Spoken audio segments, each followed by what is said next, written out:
Hey everybody, it's Lon.TV, and we've got a very unique laptop from Kangaroo called the Kangaroo Notebook to take a look at today. Now you might remember Kangaroo as the makers of that very low-cost desktop PC that was modular, so you could take the computing unit out and plug it into different docks and do some other things like that. I'll put a playlist down below so you can see what that product is all about. This is a similar concept in that this laptop is actually just a dumb shell. It doesn't do anything until you slide in these special computing modules to get it booted up. Now this is not the same module as their desktop unit, unfortunately, so you are starting from scratch here with something new, but it's very compact, as you can see. It slides into the side there, and then you just switch it on. Now you get two of these in the box, so you have the one that I just popped in here as well as a second one.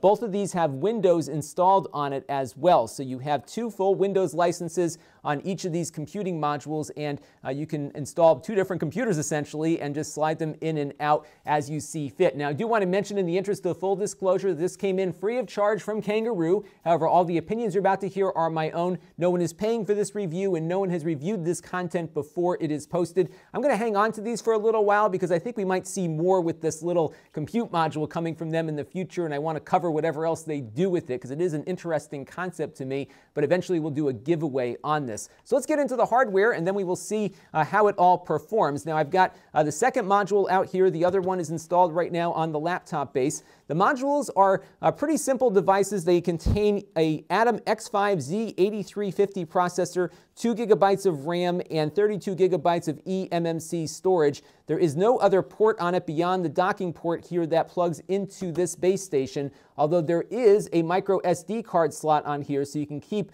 onboard storage inside the little cartridge here so that you can take it around to different places and retain that storage. So that might be useful if you want to augment that 32 gigs on there, but otherwise it's kind of a run-of-the-mill Cherry Trail-based PC. My biggest gripe with this so far is that there is no other dock for it, so the only way you can use these is to plug them into this thing. Unfortunately, there's no way to get it connected to an external display and keyboard and everything, because I think that would be really cool to be able to take this out of the laptop, plug it into a desktop dock, and get your computer in a little cartridge that you can plug into the most convenient mechanism for using it. Hopefully that will be something they consider doing in the near future. The screen on here is just a run-of-the-mill 11-inch 1366 by 768 TN display, so it looks okay, but not great. It's kind of what you would expect in a $200 laptop. I should mention that the total cost of this kit here with two compute modules and the laptop module here is $300. It costs a little more than a $200 PC, but you're getting two computers in the box versus one, so I guess that is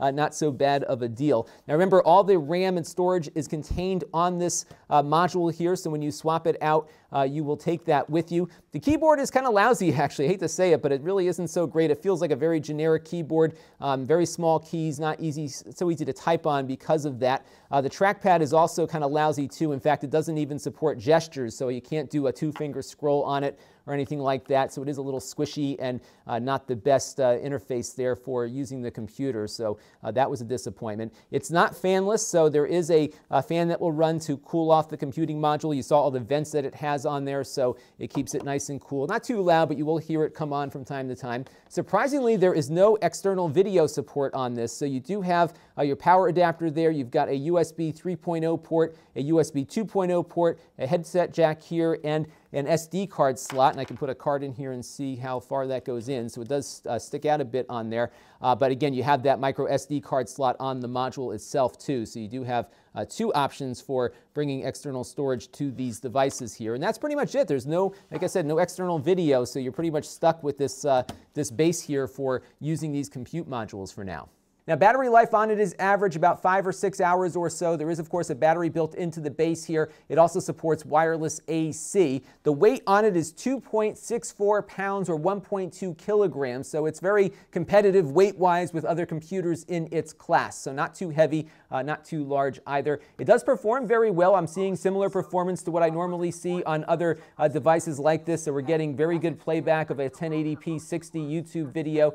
The sound quality isn't so great, though, because the speaker is only on the right-hand side here, and it's a little bit tinny, so you're not going to get a very good experience listening to music or anything on it without headphones, but it is pretty decent at browsing the web, and I haven't seen anything that makes it feel any slower than other laptops powered by this similar processor. So about what you would expect out of one of these Atom chips. And on the Octane benchmark test, which measures how well it can browse the web on Google Chrome, we get a score of 6,446. That puts it right in line with its peers that are also running with this similar processor and memory. So performance is about exactly where you would expect it to be with what it has for guts inside of it. And we can take a look at some Microsoft Word on here. It does feel to me about the same as other devices like it perform when you're doing word processing and things like this rather large newsletter template that we often like to test our hardware against here. So it is able to keep up with everything. I am struggling a bit with the trackpad, but otherwise the performance is where I would expect it to be for a Cherry Trail processor. And gaming on the device also feels about the same as other Cherry Trail based devices here. So we've got Minecraft running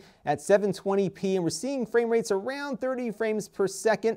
It jumps up a little bit occasionally, as you can see here, but generally about 30 is where you'll end up with it, so not too bad. We also have the OptiFine performance enhancing plugin running on this as well, but these chips really aren't well suited for other games. So we have tried in the past running Counter-Strike Go and other games that are in that category. Not too great of an experience. In fact, generally they run at 20 frames per second or less, even with all the settings turned down. So I think casual games like Minecraft here, this is the Java version of Minecraft, as well as some of the indie games from Steam might do better. On the 3D Mark CloudGate test, we get a score of 1,565, which is also in line with other devices powered by the same chip. So the performance on gaming is about where we would expect it to be on something like this. And I've got Kodi up right now, and I found that this performs as well as other Cherry Trail-based devices do for HEVC files. And you can see here we're running this 4K file, which is being downscaled to 720p.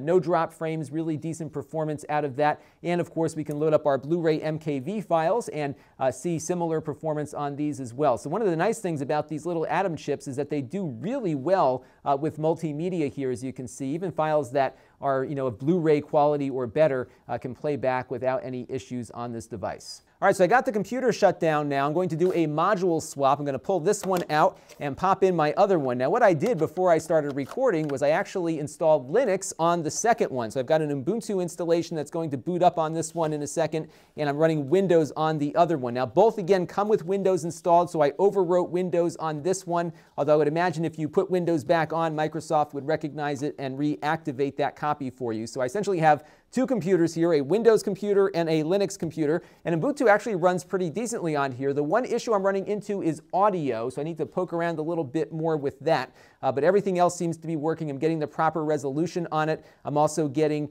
my Wi-Fi to work on it properly as well, so I think it's just a matter of finding the right audio driver, and I may touch base with the folks at Kangaroo on that one. But as you can see here, it does seem to perform about where my Windows device did. So I think as far as your Linux experience goes, it'll be a nice experience. And it's kind of nice to be able to have two different computers and just instead of dual booting or making very limited use of the 32 gigs of storage it has on each, you can just take one out, which has Windows, and pop in the other one that is running Linux, and you can essentially run two different operating systems. And this is why it kills me that there's no desktop module for these things, because it would be awesome to be able to just pop one of these out of the laptop, pop it into a desktop dock, and get going with it. It would even be nice if there was an HDMI output on the dock here so that you could at least plug all this stuff into a monitor, but right now you cannot. But really cool concept here. I really like where they're going with this. I like the design of these things. They're very rugged and metal, so I think this has got some potential to it, and we'll have to see if there is a good market response to this, and hopefully we'll see more of these things down the line. This is Lon.TV. Thanks for watching. This channel is brought to you by my Patreon supporters, including gold level supporter Eric. If you want to help the channel, you can by contributing as little as $1 a month.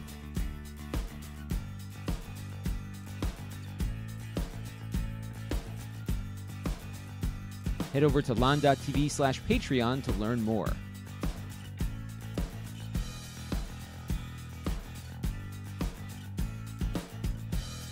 And don't forget to subscribe. Visit Lon.TV/S.